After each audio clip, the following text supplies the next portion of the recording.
राघव चड्ढा गलत इंसान नहीं था पर गलत पार्टी में ज़रूर था। अभी ये कहा जा रहा है, जी हाँ, आपने सही सुना कि राघव चड्ढा और उनके साथ विधायक जो थे वो बीजेपी में शामिल हो चुके हैं। बीजेपी में शामिल होने वाले, आज हम बात करेंगे बीजेपी में कौन-कौन से नेता शामिल हुए हैं और बड़ा राजनीतिक बदलाव क्या आने वाला है और दिल्ली और पंजाब की राजनीति पे इससे क्या असर होगा। तो ये और बीजेपी को क्या इससे फ़ायदा होने वाला है, मेन चीज़, और आम आदमी पार्टी को क्या-क्या नुकसान होने वाला है।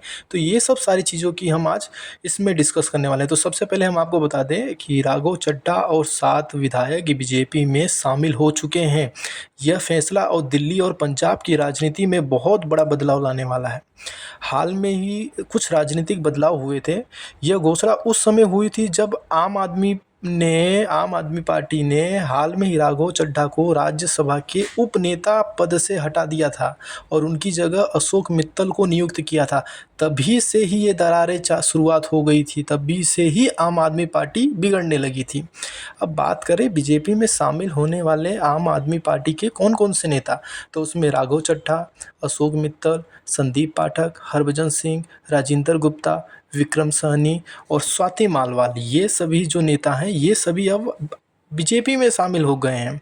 और हम बात करें कि अगर इसमें यही क्या बीजेपी को क्या इससे फ़ायदा होगा। अब बीजेपी की बात करें तो अनुभवी और शिक्षित नेताओं का जुड़ना। राघव चड्ढा ये कोई आम इंसान नहीं था, ये बहुत शिक्षित इंसान था और राज्यसभा में मजबूती बढ़ेगी इनका, और पंजाब और दिल्ली में भी पकड़ मजबूत और होगा और युवा और प्रोफेशनल इमेज मजबूत होगा और विपक्ष की रणनीति अब बिखरेगी, अब कमज़ोर पड़ेगी। अब इसमें बात करें आम आदमी पार्टी को क्या नुकसान होगा, तो अनुभवी नेताओं की कमी। राघव चड्ढा ये कोई आम इंसान नहीं था, पढ़ा लिखा हुआ था, अब ये चला गया है और राज्यसभा में प्रभाव कम होगा इनका। संगठन कमज़ोर होने का भी खतरा रहता है, खतरा है। अब जनता में नकारात्मक संदेश जाएगा और अंदरूनी इनके मतभेद अब बाहर प्रकाशित हो जाएंगे। ये इनकी सबसे बड़ी कमी रहेगी।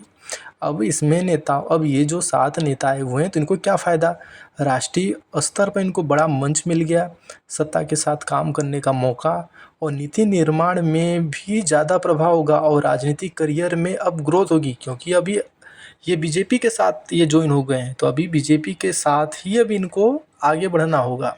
ये इनका फ़ायदे की चीज़ है और ये कोई नुकसान में इन लोगों ने कदम नहीं उठाया है। अब नेताओं के लिए क्या संभावित नुकसान हो सकते हैं, तो सबसे पहले बात करते हैं कि जनता ने आपको आम आदमी पार्टी का नेता समझ के वोट दिया था, तो अब ये आपका विश्वास ही आपने तोड़ा और दल बदल की आलोचना आपको सुनना पड़ेगा। अब आपको हमेशा के लिए कि ये दल बदलू हैं, पुरानी पार्टी के समर्थनों का विरोध भी इनको झेलना पड़ेगा। तो ये सारी चीज़ें हैं। अब इस फैसले जो लिए गए हैं इसका प्रमुख कारण क्या है, नेतृत्व में मतभेद था, बेहतर अवसर और भूमिका का प्रभाव था और बीजेपी की मजबूत स्थिति इनको दिख रही थी। आखिर में इनको ये आभास हो रहा था कि बीजेपी मजबूत पार्टी है और राष्ट्रीय राजनीति में भागीदारी इनको मिलेगी और विकास की जो मोदी जी की जो विकास की यात्रा है उसमें इनको जुड़ने का ही आगे इनको दिखा था कि हम इनके साथ रहेंगे तो ही हमारा विकास होगा। अब हम अगर बात करें कि दिल्ली और पंजाब की राजनीति पर इससे क्या असर होगा। पंजाब संगठन को मजबूती मिलेगी और स्थानीय नेताओं को बढ़ावा मिलेगा और चुनावी समीकरण अब बदलेगी। और दिल्ली में आपकी आम आदमी पार्टी की पकड़ तो कमज़ोर हो गई है, बीजेपी की राजनीतिक बढ़त हुई है और आगामी चुनाव में भी इसके असर देखने को मिलेगा, क्योंकि पंजाब में ये मजबूत होंगे और दिल्ली में तो वीक तो थे ही और भी ज़्यादा कमज़ोर अब माने जाएंगे। अब देश की राजनीति पर इसका क्या प्रभाव होने वाला है, विपक्ष कमज़ोर हो सकता है क्योंकि उसके महत्वपूर्ण नेता कम हो रहे हैं, बीजेपी और मजबूत होगी और केंद्र की नीतियों को बल और मिलेगा। चुनावी समीकरण अब जो पहले करते थे अब खासकर पंजाब और दिल्ली और अन्य राज्यों में भी इसका असर देखने को मिलेगा। नई राजनीतिक रणनीतियाँ बनानी पड़ेगी। तो और अब हम बात करें कि अब इसके आगे क्या, अब आने वाले चुनाव में बड़ा असर देखने को मिलेगा। नए गठबंधन और राजनीतिक समीकरण बनेंगे, दोनों पार्टियों की रणनीतियों में भी बड़ा बदलाव आ सकता है। जनता का रुख और मुद्दे तय करेंगी कि किसका पलड़ा भारी रहेगा, राजनीति और भी प्रतिस्पर्धा बढ़ेगी। तो ऐसे ही वीडियो के लिए और जानने के लिए हमारा चैनल ज़रूर सब्सक्राइब करें। अगर वीडियो आपको पसंद आया हो तो लाइक करें। हम ऐसे ही खबर लाते रहेंगे। आपका बहुत बहुत धन्यवाद। Thank you so much.